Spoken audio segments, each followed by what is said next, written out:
Apostol of Itarim gumawa na ng pagkilos upang sadyain na magkaroon ng dungeon break sa Korea at ipapaliwanag ng alien ang naging utos ng kanilang creator at kung ano ang nangyari nang sila ay unang makarating sa planet Earth dahil sinalubong sila ni Jinwoo. Kaya naman simulan na natin ang chapter 29 up to chapter 31. At kung bago ka lamang sa aking channel ay mag-follow and subscribe ka na upang maging updated ka sa ating solo leveling manhwa review. Maraming salamat, let's go! Gaya daw ng inaasahan ni Suho ay pinipigilan din ng kadena ang pagpasok ni Amut sa Shadow Dungeon habang nasabi ni Amut na sa tuwing iniisip niya pa lang na gusto niyang makaalis sa lugar na ito ay agad ding nagpapakita ang kadena upang siya ay igapos. Isang problema daw talagang maituturing ang spell na nilagay kay Amut pero hindi naman daw talaga inaasahan ni Suho na gagana ang ganitong klaseng plano. May dalawang bagay daw silang dapat isaalang-alang sa kanilang plano at ito ay papatay nilang dalawa ni S silang boss upang masira ang dungeon at sa oras na sila ay magtagumpay ay gagawin naman nila ang pangalawa dahil sa oras na masira ang dungeon ay mawawala na ng purpose ang kadena at makakalaya na si Amut at pagkatapos noon ay magsasama-sama na sila upang pumasok sa loob ng Shadow Dungeon. Kapag hindi nila nagawa ang dalawang bagay na ito ay tiyak na pagkabigo ang mangyayari sa kanila pero sagot ni Suho na meron siyang backup plan kung sila ay sasablay sa kanilang plano. Ano man daw ang mangyari ay mas mainam na ang kanilang gagawin kaysa makulong si Amut sa loob ng dungeon at sa kasalukuyan ay naghahanda ng pag-atake si Shika kung saan tila ba nagpalabas ito ng dragon na gawa sa buhangin. Sumugod naman si Suho upang hiwain ang halimaw na gawa sa buhangin subalit kanyang napansin na binabalutan siya ng buhangin ni Shika. Naisip ni Suho na hindi siya makalapit kay Shika dahil sa mga buhangin at dahil kulay pula daw ang pangalan nito ay maaaring isa tong A-rank level at kailangan niya raw tapusin na ang laban bago pa man siya maubusan ng mana. Biglang binato ni Esil ang kanyang sandata habang si Suho ay ginamit ang kanyang ruler's authority upang kontrolin ito para madistract si Shika at hiyaw ni Suho kay Esil na gamitin nila ang kanilang band skill na siyang kinatuwa naman ng demon. Ang kailangan daw para ma-charge ang band skill ni Esil ay kailangan niyang pumatay ng halimaw upang ma-absorb ang kanilang kaluluwa at ngayon daw ay nagkaroon na siya ng pagkakataon para ipakita ang resulta ng kanyang mga ginawa sa pagpatay sa loob ng Shadow Dungeon. Kaya naman sumarib na sa kamay ni Suho ang enerhiya ni Esil at ngayon ay balak niya ng suntukin ng boss ng dungeon at sa pagbagsak ni Esil ay kanyang naisip na panay nakakaawang sight na lamang ang lagi niyang napapakita kay Suho at sana daw ay makatulong ang kanilang band skill sa pagkakataong ito. Nasa 67%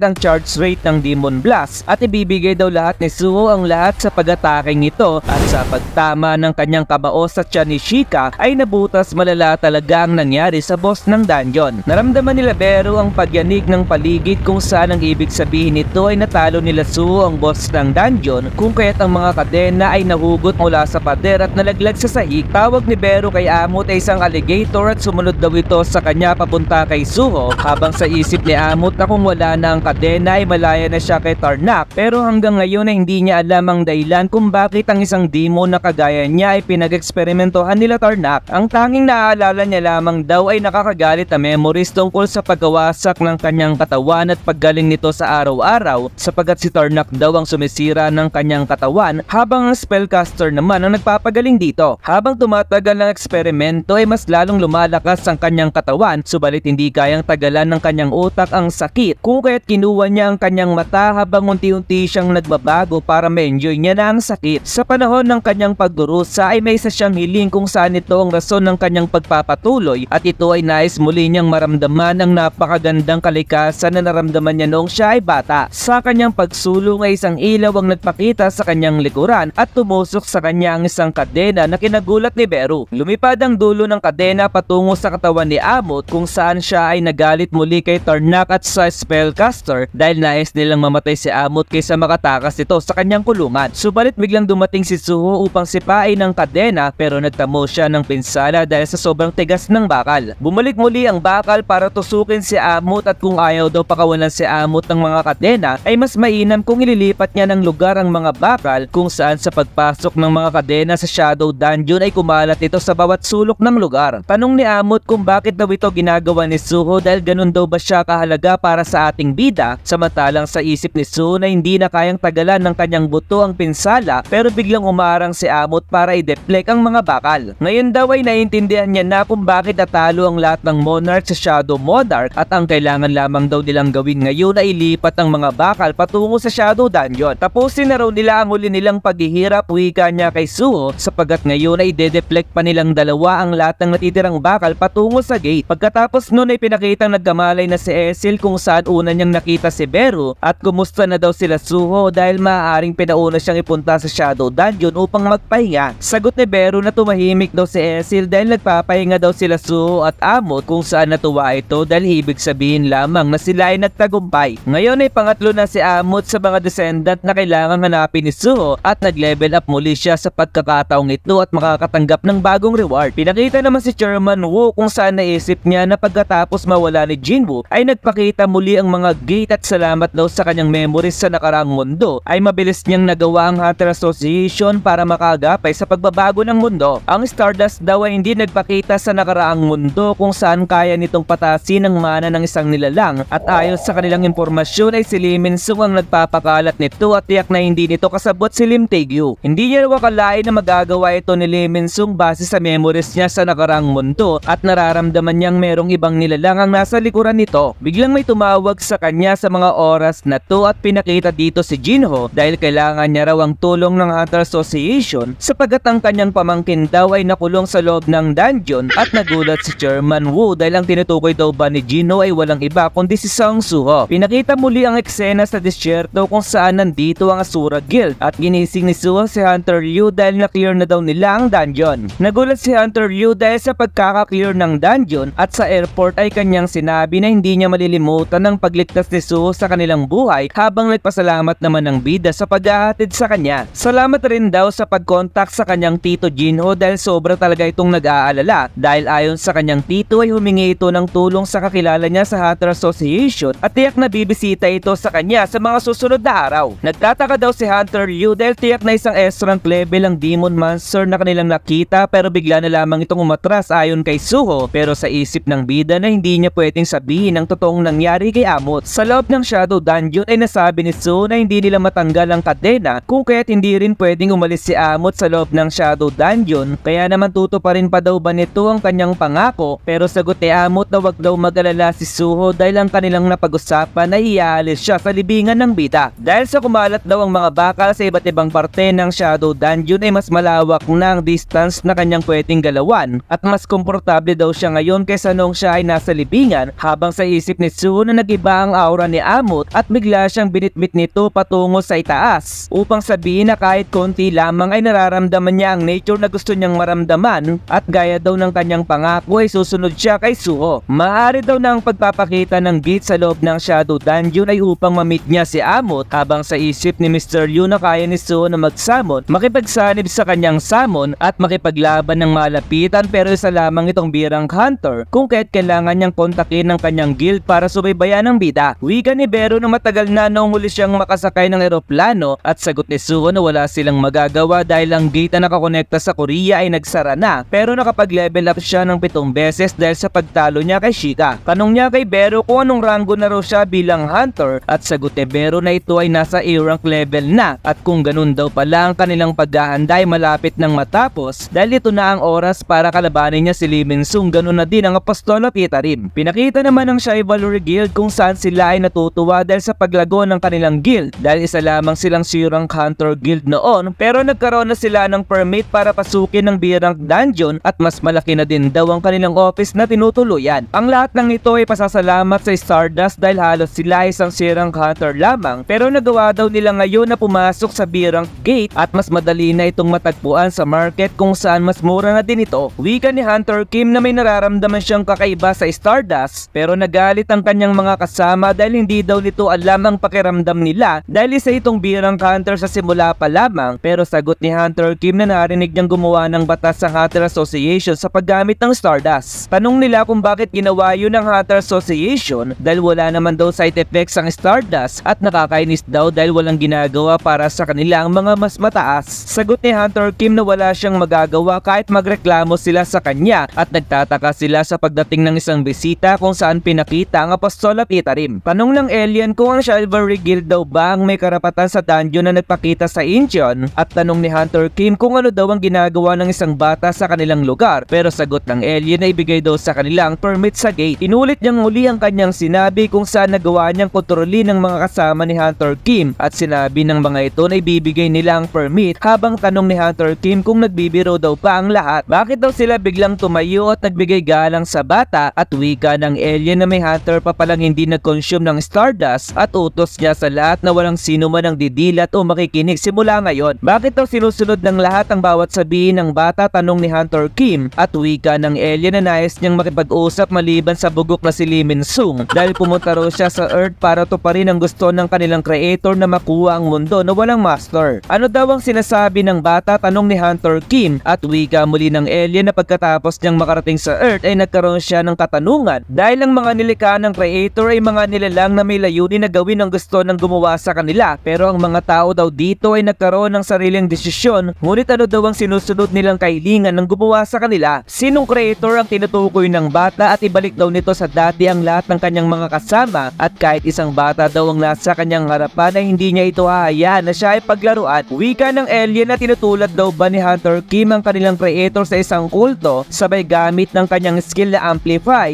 at sa pagsugod ni Hunter Kim ay madaling nahiwa sa gitna ang kanyang sandata patungo sa kanyang katawan. Kahit sa likuran ng alien ay gumuhit ang kanyang pag-atake habang ang naputol na sandata ay tumusok pa nga sa ulo ng isang hunter kung saan makikita natin na nahati sa gitna ang pader. Ganun na din si Hunter Kim. Pwede na daw makakita at makarinig ang lahat kung saan kailangan nilang linisin ang paligid at sa paglabas ng alien ay nagpakita din ng iba pang hunter dahil sa ingay, pero utos ng alien na kalimutan daw ng dalawa ang kanilang mga nakita. Tanong niya sa kanyang isip na ano ang free will dahil ang lahat ng nilikha ay ginawa para gawin ang gusto ng creator, subalit ang mga nilikha daw sa universe na ito ay pinatay nila ang kanilang creator ayon sa kanilang sariling pag-iisip. Nasa loob na sila ng dungeon kung saan na corner nila ang isang halimaw at hindi raw ito isang halimaw dahil mas mainam kung tatawagin nila itong nilalang na nakatira sa dimension na gumagala sa dimensional crack. Tiyak daw na masakit mabuhay pagkatapos mawala ng tirahan kung kaya't bibigyan niya ito ng pagkakataon para ilabas ang kanyang sama ng loob at dito ay tinaniman niya ito ng stimulant upang magwala hanggang sa ito ay magsawa at kailangan daw ng alien na imbestigahan ang mundong ito para sa kahilingan ng kanyang creator. Sa paliparan ng Korea ay nasabi ng mga agent na delikado ang kanilang nakikita dahil base daw sa mana na nilalabas ng gate ay mukhang magkakaroon ng dungeon break kapag hindi napatay agad ng boss. Magkakaroon ng malaking pinsala sa paligid dahil maraming tao ang narito ngayon, pero dahil kontrolado sila ng alien ay sasabihin daw ng mga ito sa Hunter Association na walang problema sa lugar na ito. Kaya naman nagsimula nang lumabas ang mga halimaw sa loob ng dungeon at paliwanag muli ng alien sa ikatlong beses na ang creation ay ginawa para sundin ang kahilingan ng creator at kapag nakaramdam ng pagkaboring ang creator ay pinaglalaban-laban niya ang kanyang mga nilikha. Kung ano man daw ang kagustuhan ng creator ay ibibigay nila ito kahit anuman ang mangyari dahil yun daw ang dahilan kung bakit sila ginawa. Subalit isang araw ang kanilang creator ay nagsalita sa kanila at sinabing ang isang creator sa ibang dimension ay namatay kung kaya't kanyang utos na ibigay daw ng apostol ang karapatan sa mundong ito. Sinunod nila ang utos ng kanilang creator at tinipon nila ang hindi mabilang ng mga sundalo upang tumungo sa mundo na walang master. Subalit kinakailangan nila ng sobrang lakas na enerhiya upang magamit sa transportation para makarating ang lahat sa ibang dimension. Higit sa lahat ay mas lalong sumisikip ang dimensional passage kapag mas malaki ang mana na meron ng isang nilalang kung kaya't ang kanilang army ay malaki ang nagamit na mana. Hindi sila nagpatinag sa hirap na kanilang dinanas at sa wakas ay nakarating na sila sa mundo na walang master. Subalit sinalubong sila ng isang nilalang na masasabing ito ang sumisimbolo sa kadiliman. Walang katapusang kadiliman ang tinataglay ng nilalang na ito at sa pagbanggit ni Jinwoo ng arouse